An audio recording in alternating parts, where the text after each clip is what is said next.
కనులు కనులతో కలబడితే ఆ తగవుకు ఫలమేమి?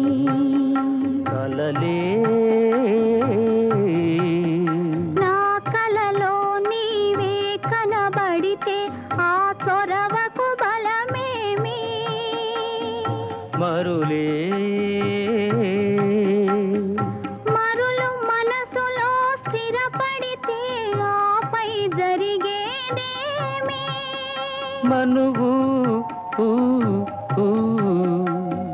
మనువై ఇద్దరు ఒకటైతే ఆ మనుగడ పేరేమి? సంసారం. కనులు కనులతో కలబడితే ఆ తగవుకు ఫలమేమి?